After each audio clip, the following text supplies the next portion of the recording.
Hi everybody, welcome to my channel.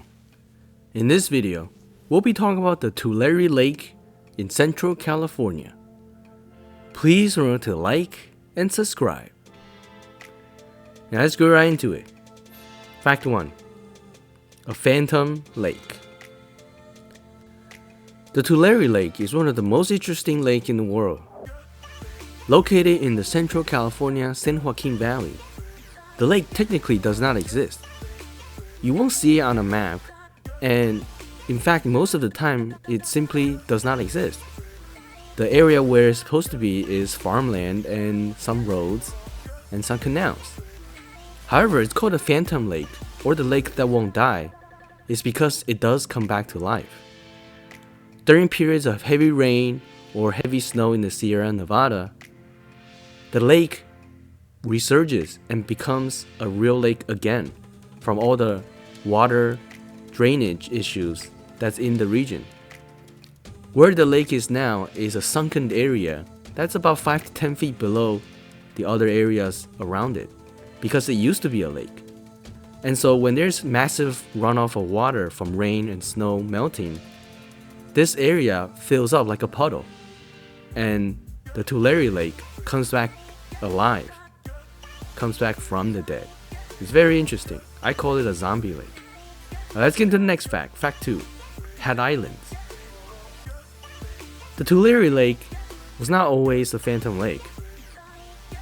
In the 1800s and 1700s, when the Spanish people discovered it, it was a natural freshwater lake that's the largest freshwater lake in the west of Mississippi River. This was a natural body of water that had even islands within it. It was a very large freshwater lake, and here you can see there used to be Pelican Islands, Bird Island, Root Island, and Skull Islands. And these islands hosted many people and animals when the Europeans discovered it. When the Europeans discovered this lake, these islands were ripe for hunting, fishing, and even the Native Americans built houses and settled on these islands. So you can see the lake was actually once a very thriving area with its own islands and supported a large population, which we'll get into next. But all this disappeared once the lake was drained. Alright, let's get into the next fact. Fact 3. Heavily populated in ancient times. As I alluded to in the previous section, when the Europeans discovered the lake, it was a natural freshwater lake that was very large in size, and because of its abundance of water in a region that's not really tropical and lack fresh water, it was the main area where many Native American tribes settled. Because if you think about it, here they have this natural freshwater lake, abundant water source, hosting many different animals and fishes for them to survive. And so when the Europeans discovered Tulare Lake, it was hosting rumors up to 40,000 Native American people.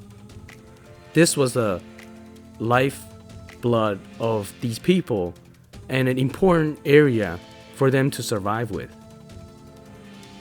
The Tulare Lake hosted even land animals such as elk, deer, and so forth. And so you can see it was a very critical part of their ecosystem.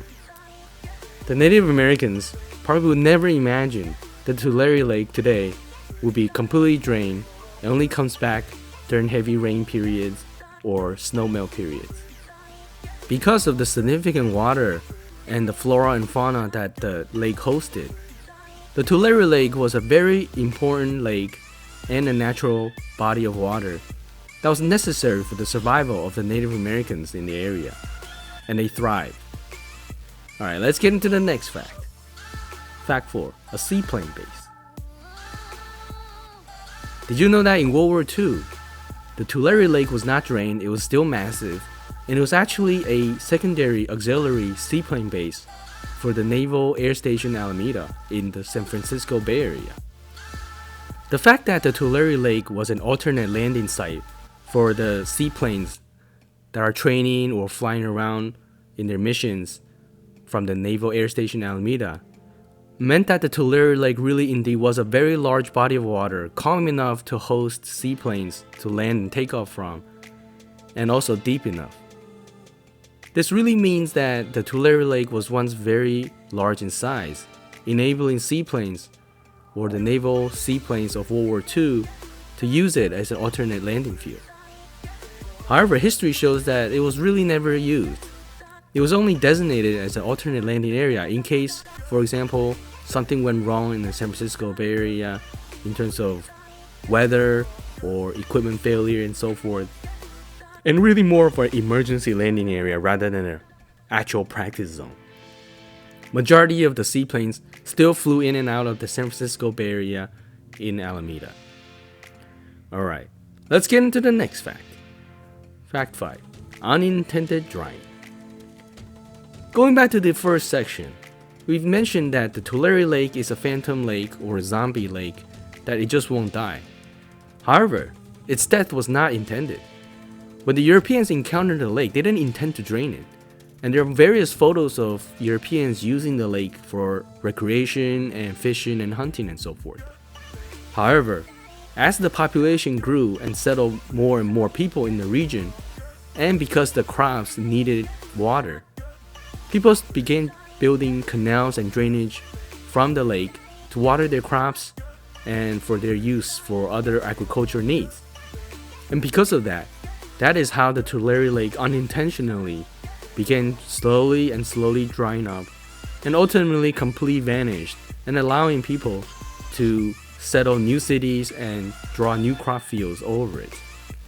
However, I don't think that was really a wise decision, because the Tulare Lake comes back alive once there's enough rainfall.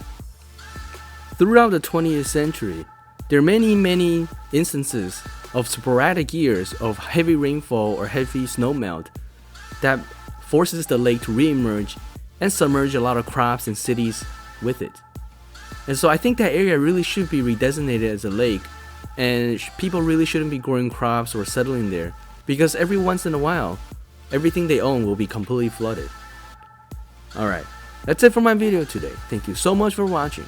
Please remember to like and subscribe. See you next time.